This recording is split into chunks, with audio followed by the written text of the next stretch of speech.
मेरा पयाम और है, जो रफ़ी अंसारी साहब की लिखी हुई बच्चों के अदब पर किताब है और उसका रस्म इजरा मुनक़िद हुआ। मैं अपनी जानिब से और कोकन मुस्लिम एजुकेशन सोसाइटी के सारे अरकान की जानिब से रफ़ी अंसारी की खिदमत में मुबारकबाद पेश करता हूँ। बच्चों के अदब पर बहुत कम काम हुआ है, मज़ीद काम करने की ज़रूरत है, लेकिन मैं समझता हूँ कि जैसे इस्माइल मिर्ठी आज उर्दू अदब में एक मशहूर और मकबूल नाम है, जिन्होंने उर्दू अदब में बच्चों के अदब पर बहुत काम किया, उसी तरह भिवंडी और महाराष्ट्र की सतह पर अगर कल को कोई नाम जो मशहूर होगा वो मोहम्मद रफ़ी अंसारी का होगा। और ये जो नज़मों का मजमुआ है वो उर्दू अदब में गिरा कदर इजाफ़ा है, ऐसा मेरा मानना है। मुअज़्ज़ज़ नाज़रीन आदाब, आज हम अपने मुल्क में यौम अतफ़ाल मना रहे हैं और इस मुबारक मौके की मुनासिबत से मेरी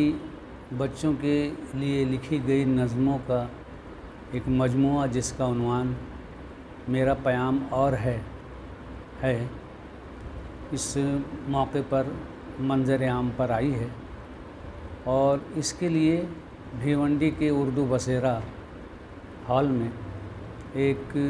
शानदार तकरीब का इनेकाद हुआ, जिसमें शहर भिवंडी के वो दानिश्वर और अहले इल्म हजरात ने अपने ख़यालात ज़ाहिर किए जो अदब अतफ़ाल पर अच्छी नज़र रखते हैं। जब हम अदब अतफ़ाल से मुताल्लिक़ शोरा की फ़हरिस्त बनाने बैठते हैं तो बात चंद नामों से आगे नहीं बढ़ती। इकबाल से अगर आगाज़ करें तो उसके बाद शफ़ीउद्दीन नैयर, हामिदुल्लाह अफसर, तिलोकचंद महरूम, ये वो हमारे शोरा हैं, मुअज़्ज़ज़ शोरा हैं जिन्होंने खुसूसियत के साथ अदब अतफ़ाल पर तवज्जो दी। लेकिन बाद अज़ां उसके बाद की जो शोरा की बेहतर बहुत बड़े शोरा मंजर आम पर आए हैं, एक लंबी फ़हरिस्त है, लेकिन हम देखते हैं कि अदब अतफ़ाल की तरफ उन्होंने खातिर खा तवज्जो नहीं दी। मेरी ये अदब अतफ़ाल पर तीसरी किताब थी और ये तीनों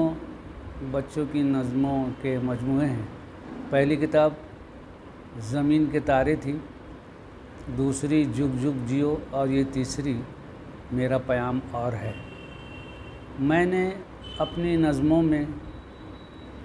बच्चों को भी मौजू बनाया है, बच्चों पर लिखने के साथ साथ, और कोशिश की है कि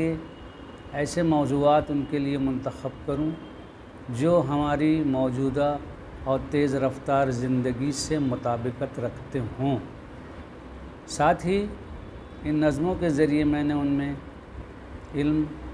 अपने अदारे, अपने बुज़ुर्गों, अपने शहर, अपने लोगों और इन तमाम के अलावा अपनी ज़बान से मोहब्बत करने पर ज़ोर दिया है, ताकि हमारी ज़बान का फ़रोग़ जो हो मुस्तक़बिल में हमारे आने वाली नस्ल उसकी हिस्सेदार बन सके। ये सिर्फ़ उर्दू की नहीं बल्कि हर ज़बान की ज़रूरत है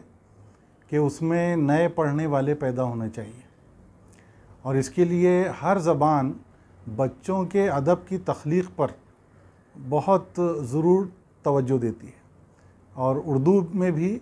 बच्चों के लिए अदब इसीलिए तख्लीक़ किया जा रहा है कि हमारी ज़बान की जड़ें मज़बूत होनी चाहिए। भिवंडी शहर में बच्चों के लिए जो अदब लिखा जा रहा है उसमें बहुत नुमाया नाम मोहम्मद रफ़ी अंसारी साहब का है। इससे पहले रफ़ी अंसारी साहब ने 2 किताबें बच्चों के लिए शाये की हैं